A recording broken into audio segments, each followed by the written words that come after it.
Ahorré $50.000 para la cirugía de columna de mi madre, pero cuando fui a pagar al hospital, la cuenta estaba en cero y mi hermana acababa de comprar un departamento. Desde que mi madre cayó en el accidente de la obra, mi vida cambió por completo. La vi tirada en el suelo, con la espalda retorcida y una mueca de dolor que nunca olvidaré. Los médicos dijeron que la única forma de que volviera a caminar era con una cirugía de columna, y que el costo era de $50.000. No había nada que yo pudiera hacer sin ese dinero. Yo era el mayor de 2 hijas. Mi hermana, Ana, siempre había sido la más independiente, la que había salido de casa a los 18 y había conseguido un buen puesto en una empresa de marketing. Yo, en cambio, había terminado la universidad sin nada y había tenido que buscar trabajo donde fuera. Cuando mi madre se lesionó, decidió que no había otra salida, iba a reunir el dinero, aunque eso significara trabajar 3 empleos al mismo tiempo.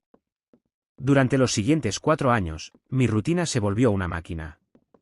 De lunes a viernes, trabajaba de 7 de la mañana a 3 de la tarde como cajera en el supermercado del barrio. Después, de 4 de la tarde a 8 de la tarde, atendía pedidos en una pequeña empresa de envíos. Y cuando el sol se ocultaba, me dirigió a la casa de mi tía, donde hacía de niñera para niños de 3 y 5 años, cobrando por hora. Cada día terminaba exhausta, pero el pensamiento de ver a mi madre de pie otra vez me empujaba a seguir. Yo abrí una cuenta bancaria a mi nombre y le dije a Ana que la tendría como reserva de emergencia. Ella aceptó, con la condición de que si alguna vez necesitaba dinero rápido, yo le avisaría. No hubo discusión. Con cada pago que recibía, apartaba la mayor parte y la depositaba en esa cuenta. Al cabo de los 4 años, el saldo llegó a $51.000, con un pequeño margen para los gastos médicos inesperados. La noticia de que la cirugía estaba programada para el 12 de noviembre llegó como un rayo de luz.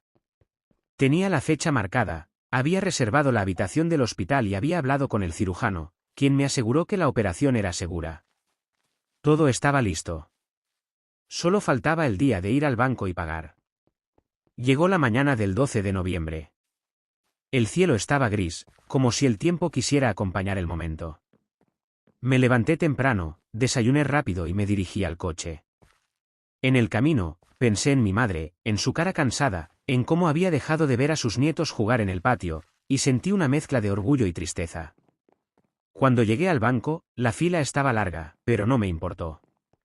Tenía mi identificación, el número de cuenta y la lista de los gastos que la clínica había enviado. Me senté frente al cajero y entregué la tarjeta. «Buenos días, señorita.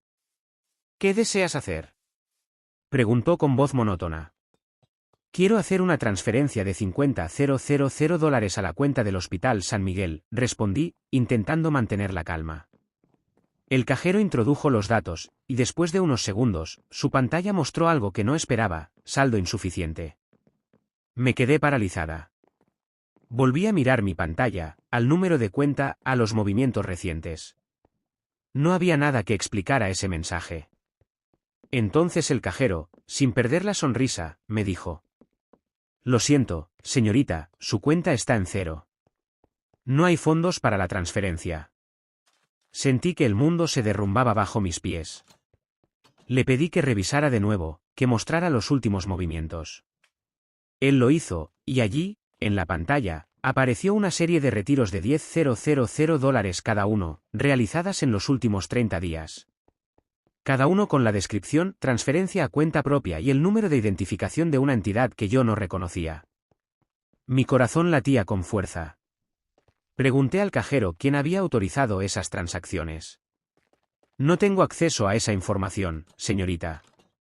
Solo le puedo decir que los fondos fueron retirados por el titular de la cuenta», respondió, sin mirarme a los ojos. En ese instante, apareció una notificación de Instagram en mi teléfono. Ana López había subido una foto de un loft moderno, con ventanas enormes y una vista a la ciudad. En la descripción, en letras grandes y brillantes, decía: «El universo me bendijo por mi esfuerzo, _nuevo comienzo». No podía creer lo que veía. En la foto, Ana estaba sonriendo, con una copa de champaña en la mano, al lado de una ventana que mostraba la silueta de la ciudad. El loft era enorme, mucho más grande de lo que yo había imaginado para ella. Mi sangre se congeló. Aquella foto, ese mensaje, el vacío en mi cuenta. Todo coincidía como si un guión estuviera escrito. Sin perder tiempo, llamé a Ana. No tardó en contestar, con su voz alegre y despreocupada. «Hola. ¿Qué tal?», dijo, como si fuera a hablar de sus planes de vacaciones. «Ana, necesito hablar contigo». «Es urgente», respondí, intentando no sonar temblorosa. «¿Qué pasa?», preguntó, pero su tono ya mostraba una ligera sospecha. «Mira, acabo de ir al banco, y mi cuenta está en cero. Los $50.000 que ahorramos para la cirugía de mamá han desaparecido», explicó, sintiendo como la vergüenza se hacía más grande con cada palabra. Hubo un largo silencio. Podía escuchar el ruido de la calle a través del altavoz. Entonces una risa ligera se escapó de la otra línea. «¿Cero? No lo entiendo, Ana». «Yo no, él no tocó nada». Ana se quedó en silencio, y después, con una voz más baja, respondió. «Lo siento, hermana. No pensé que fuera a pasar así. Pero, necesitaba un lugar donde vivir. No pude seguir esperando. El banco me dijo que la cuenta estaba a mi nombre también, que podía usarla en caso de emergencia. Yo pensé que podíamos usarla para algo importante, pero la vida me forzó». «¿Qué quieres decir con emergencia?», pregunté, con la voz temblorosa. «Yo necesitaba un techo.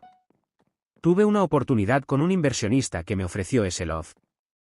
No podía decirte que no podía pagar, así que saqué el dinero de la cuenta». Susurró, y sentí que el aire se volvía más pesado. «¿Cómo pudiste?». Mi voz se quebró. Mamá estaba enferma.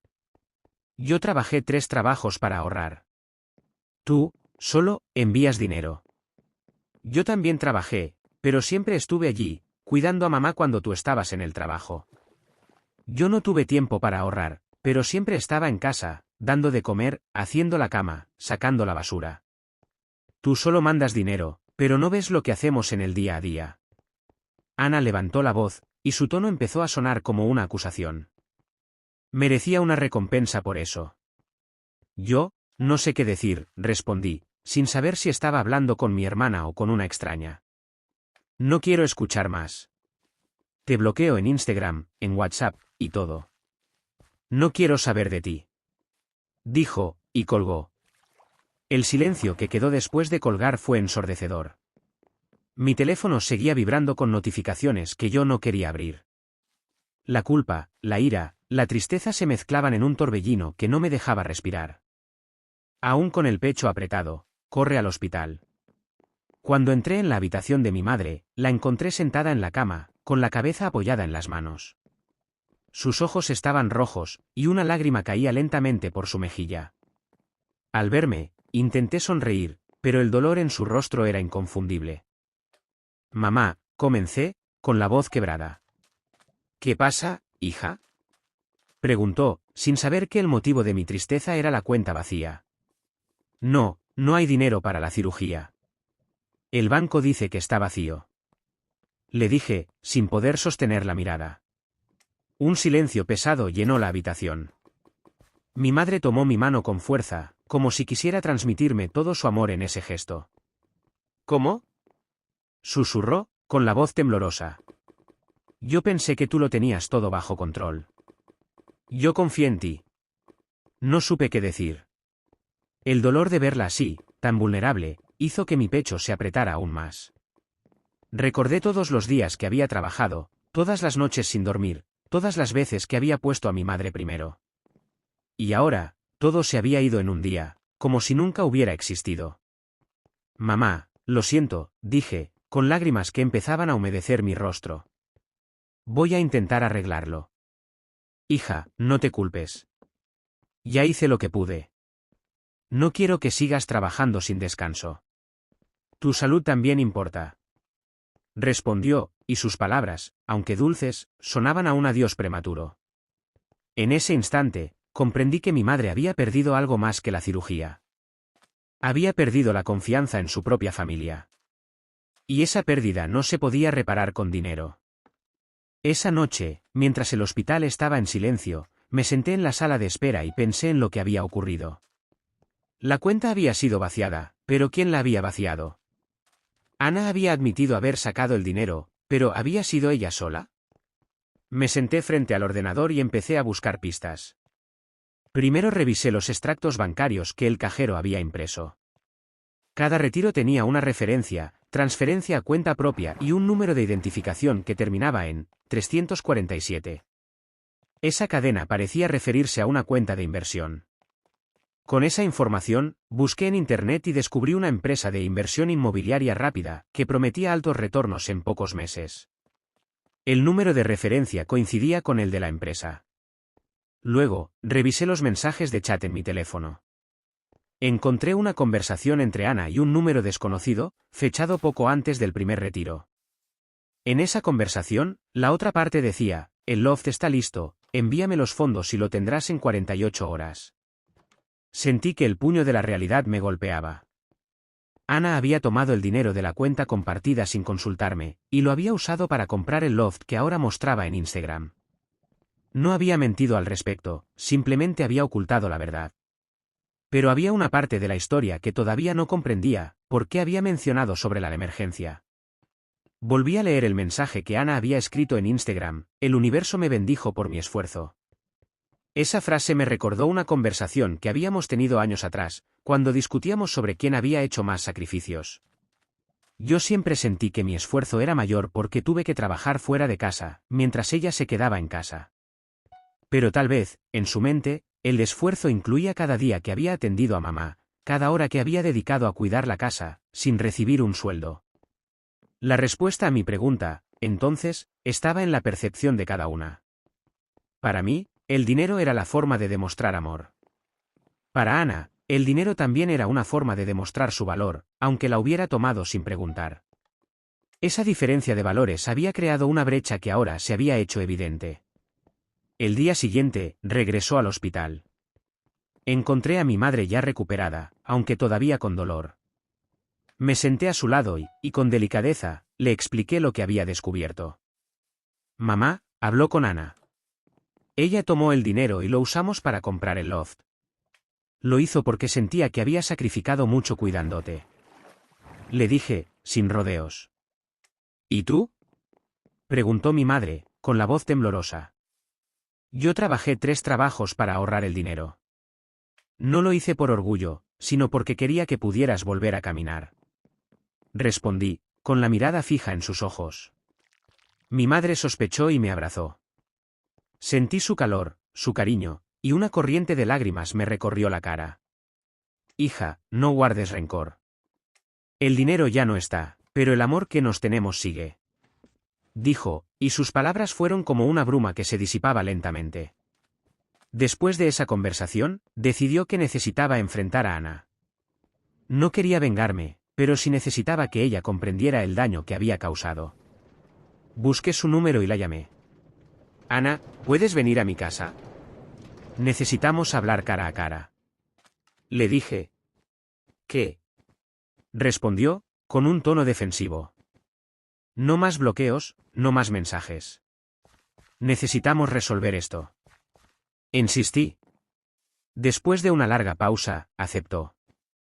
Unas horas más tarde, Ana se presentó con una expresión que mostraba incomodidad. Su rostro estaba pálido, y sus manos temblaban ligeramente. ¿Qué quieres, Lucía? Preguntó, sin mirarme directamente. Quiero que me devuelvas lo que tomaste. No puedo curar a mamá sin ese dinero, y tampoco puedo vivir con la culpa de saber que tú lo hiciste. Le dije, con la voz firme. Ana se quedó en silencio, mirando el suelo. Después de unos minutos, levantó la mirada, y con una voz quebrada, dijo. Sé que lo que hice está mal. Lo siento mucho. Suspendido. Yo no pensé que el dinero se acabaría tan rápido. Pensé que podríamos arreglarlo. ¿Cómo? Pregunté. Tengo un amigo que trabaja en una empresa de financiación. Puedo intentar conseguir un préstamo rápido, pero necesitaré una garantía. Respondió, y su rostro mostró un atisbo de esperanza. Le dije que, mientras él buscaba una solución, yo intentaría hablar con el hospital para posponer la cirugía y buscar una alternativa de bajo costo. No sería fácil, pero al menos tendría una oportunidad. Fui al hospital y hablé con la directora de finanzas. Le expliqué la situación y le pedí una prórroga para el pago. Ella, con una expresión seria, me dijo que había una lista de pacientes que esperaban cirugía y que su prioridad era la urgencia del caso. Sin embargo, después de escuchar mi historia, me ofreció una alternativa. El hospital tenía un programa de cirugía parcial que costaba la mitad del precio, pero requería 2 operaciones separadas y un tiempo de recuperación más largo. Acepté el plan, sabiendo que, aunque no sería ideal, al menos mi madre tendría la oportunidad de mejorar. Además, el hospital recibió que, mientras tanto, los pagos se hicieran en cuotas mensuales, para aliviar la presión económica. Con ese acuerdo en mano, regresó a casa y habló nuevamente con Ana. Ella, visiblemente nerviosa, me dijo que su amigo había conseguido una línea de crédito de $30,000, con la condición de que pagáramos el resto en 6 meses. Yo acepté, aunque con la condición de que el dinero se usará exclusivamente para la cirugía de mi madre. Anotamos todo por escrito, firmamos un contrato y nos comprometimos a pagar cada cuota a tiempo. Aquel día, mientras firmábamos el papel, me sentí como si estuviéramos construyendo un puente sobre un abismo. No había garantía de que todo saliera bien, pero al menos habíamos dejado de estar en la oscuridad. La primera operación se realizó 2 semanas después. Mi madre estuvo en la sala de operaciones, rodeada de médicos y enfermeras. Yo me senté en la esquina, con la mano temblorosa, mientras escuchaba el latido del monitor. La cirugía fue un éxito parcial, los médicos lograron aliviar la presión en la columna y mi madre sintió una mejoría inmediata. La segunda cirugía, programada para 3 meses después, completaría el proceso. Durante esas semanas, Ana estuvo a mi lado. A diferencia de antes, ahora compartía mis lágrimas, mis miedos y mis esperanzas. Cada día, cuando llegaba a casa, ella me preparaba una taza de té y escuchaba mis historias del trabajo. Yo, a su vez, la ayudaba con los trámites del préstamo y la recordaba que la prioridad era la salud de mamá. Al poco tiempo, mi madre comenzó a caminar con la ayuda de un bastón. Cada paso era un pequeño milagro, una prueba de que el esfuerzo valía la pena. Cuando dio sus primeros pasos por el corredor del hospital, me sentí inundada de una emoción que no había sentido en años. La mirada de mi madre se cruzó con la de Ana, y ambos sonrieron, sin palabras, pero con un entendimiento que solo la familia puede compartir. Hoy, mientras miro el loft de Ana en sus fotos de Instagram, veo más que una casa bonita. Veo el precio que pagó para conseguirla, el sacrificio que hizo sin preguntar, y la grieta que dejó en mi familia. Pero también veo la oportunidad que tuvimos de reparar esa grieta. Aprendí que el amor no se mide solo con dinero. Mi hermana tenía su propio modo de amar, aunque se expresaba de forma equivocada. Yo también cometí errores, como no haber conversado con ella antes de abrir la cuenta compartida. La falta de comunicación fue la causa de todo. Entiendo ahora que el verdadero esfuerzo no es solo el que se hace en el trabajo, sino también el que se hace en el corazón. Mi madre siempre supo valorar a sus 2 hijas, aunque a veces no lo demostrara con palabras. Cuando ella volvió a caminar, lo hizo porque ambos pusimos parte de nosotros en esa recuperación. Hace un año, mi madre celebra su cumpleaños con una pequeña fiesta en casa. Está rodeado de nietos, de risas y de una mesa llena de pastel. Ana tarde llegó, pero con una sonrisa sincera y una caja de regalos. Yo la recibí con un abrazo fuerte, y por primera vez en mucho tiempo, sentí que el resentimiento se había desvanecido. Lo siento, Lucía, dijo Ana, mientras me miraba a los ojos. No debería haber tomado el dinero sin preguntar. Aprendí que el amor no se compra con un loft. Yo asentí, y con la voz temblorosa, respondí. Yo también lo siento. No debería haber sido tan dura. Lo importante es que mamá está bien. Nos quedamos allí, abrazadas, mientras la música de la fiesta llenaba la casa. El sonido de los niños jugando y el aroma del pastel nos recordaron que la vida sigue, que los problemas pueden resolverse y que el futuro siempre tiene espacio para la esperanza. Y así, con la mirada puesta en el horizonte, sé que mi madre volverá a caminar cada día con más fuerza, que Ana seguirá construyendo su vida, y que yo seguiré trabajando, pero ahora con la certeza de que el verdadero éxito no se mide en dólares, sino en la capacidad de amar y de perdonar.